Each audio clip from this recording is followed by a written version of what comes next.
First, the highlights. Lagos State Government organizes Maiden Human Resource Summit, calls for professionalism, reform in management. Senate leader assures Nigerians have end to fuel scarcity. On the foreign scene, Israel orders more evacuations as Rafah fighting intensifies. In sports, Super Eagles set to open camp ahead 2026 World Cup qualifier against Bafana of South Africa. Now the details. I am Taiwo Baruwa. Lagos State Government, through the Office of Transformation, Creativity and Innovation (OTCI), has organized the maiden edition of HR Summit to bring together human resource experts to address the challenges and opportunities in its management within the state public service. Lagos State Head of Service Bode Aguru, in his address, called for professionalism and reform in human resource management, saying that the HR practitioners in the state public service need to develop a mindset shift and reform themselves for professional service delivery. Aguru, who was represented by the Director, Service Matters, PSO, Adiobopo Oyekon Ismail, said the summit is a conference that brings together HR professionals, thought leaders, and visionaries to share knowledge and insight on the latest trends, challenges, and opportunities shaping the future of work. Director General of OTCI, Toyin Angels Ademuyiwa, said participants will have the opportunity to gain valuable knowledge and skills in different divisions of HR practices, which include workforce planning and recruitment, learning and development, human resource measures, and accountability, administration and employee relations.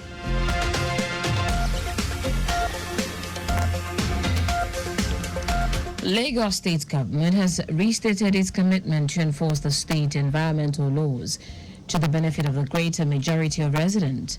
Commissioner for the Environment and Water Resources, Tokunbo Wahab, on a television program stated that the recent removal of structures on the alignment of Odoyalaro River in Mende Villa Estate Sholi Fakwaro Ojobe under System 1 was based on the overriding public interest. Wahab explained that conservation notices have been served on the property owners as far back as 2021, with different levels of consultation between the estate and property owners and the representative of the area in the State Assembly. He said the property developer and the executives of the Resident Association of the estate met with the state government severally but failed to relate the outcomes of such meetings to their members. The commissioner warned that climate change is real and that every responsible government must build resilient infrastructure to protect the people, as the state government is presently doing.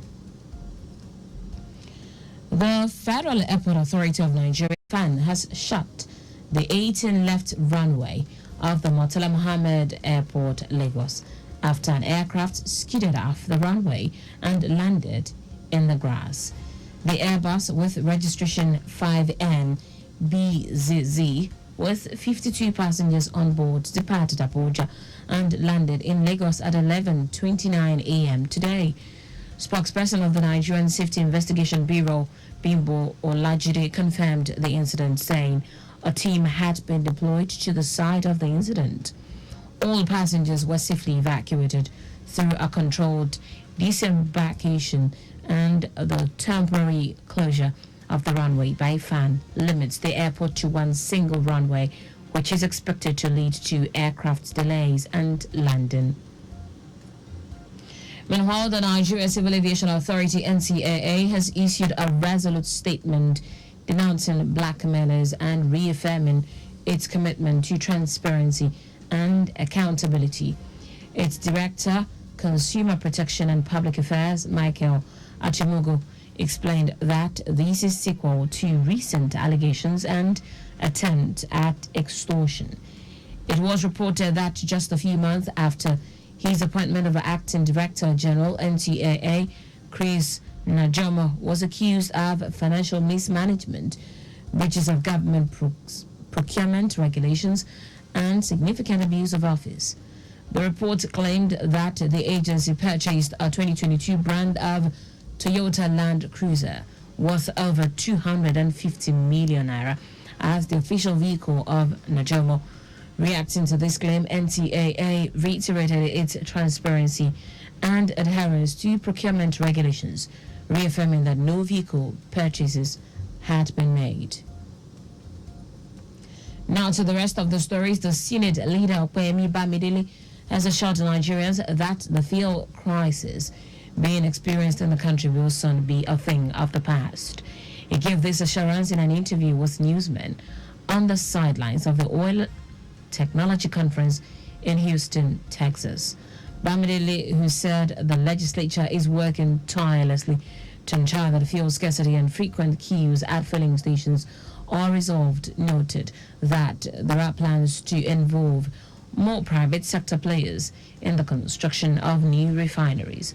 The lawmaker also said the Senate had received an assurance from the Nigerian National Petroleum Company Limited, NNPC Limited, that 2 of 8 refineries in Warri and Port Harcourt would come on stream before the end of the year. Speaker of the Niger State House of Assembly, Abdul Malik Sakindaji, has announced plans to marry off 100 female orphans who lost their parents to banditry attacks in Mariga local government area.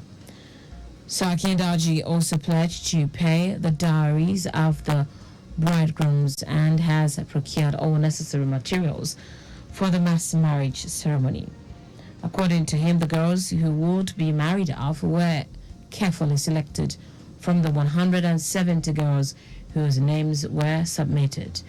Describing the initiative as part of his constituency empowerment project aimed at alleviating the suffering of the impoverished, the speaker said the Niger State Governor, Mohammed Bago, and the Emir of Kotangura, Mohammed Baruwa, who would serve as guardians to the female orphans during the mass marriage ceremony. And leaders have been urged to adopt a more spiritual approach to addressing the various challenges in the country. Pastor Titi Temisa of the Christ Embassy gave the advice while addressing newsmen in Lagos on the forthcoming Rapatan, a global evangelical program.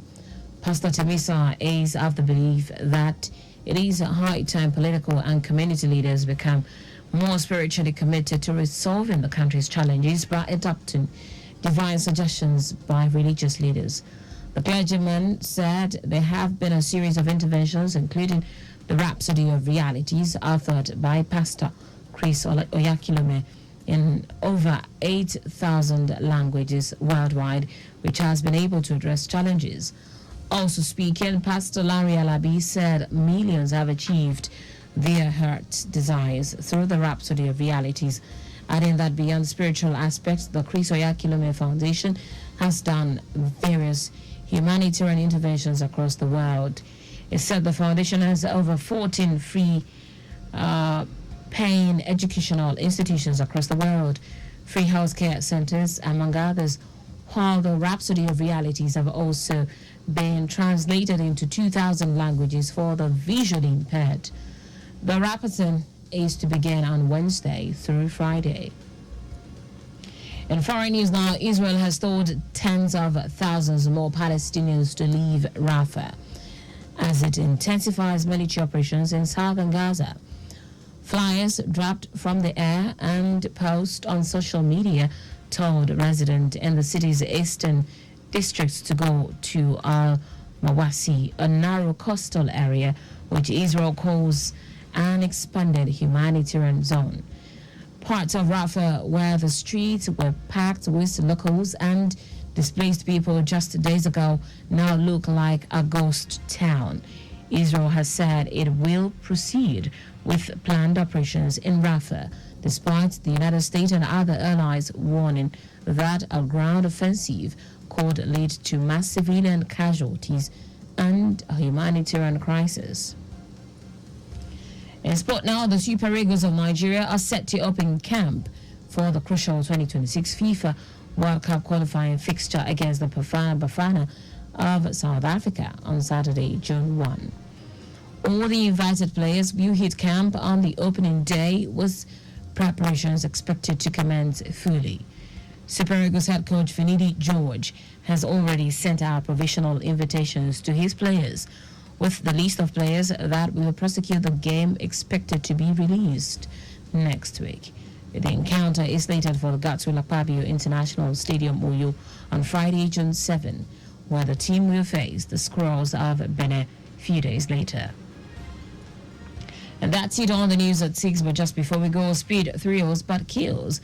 Please do not drive beyond specified speed limit. You can follow us and like all of our social media platforms: X, Traffic Radio 961, Instagram, Lagos Traffic Radio 961. Subscribe and watch our news and programs live on YouTube at Traffic Radio 961.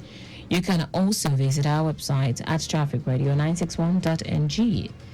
Did you know that the Sanwo-Olu administration, under the Sanwo-Olu administration, Loma launched the Lagos State Blue Box Recycling? You can get more details on the Lagos State Government website. To end the news, here are the highlights of the major stories. The Lagos State Government, through the Office of Transformation, Creativity and Innovation, OTCI, has organized the maiden edition of HR Summit to bring together human resource experts to address the challenges and opportunities in its management within the state public service.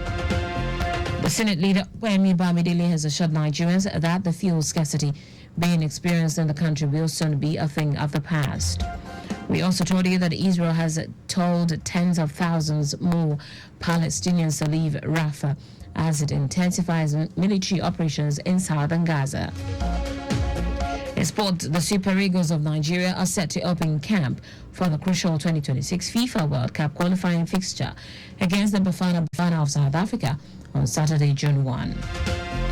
For contact with the newsroom, send a message to info@trafficradio961.ng. That ends the news broadcast compiled by Adewale Poroku. I am Taiwo Baruwa. Thank you for listening.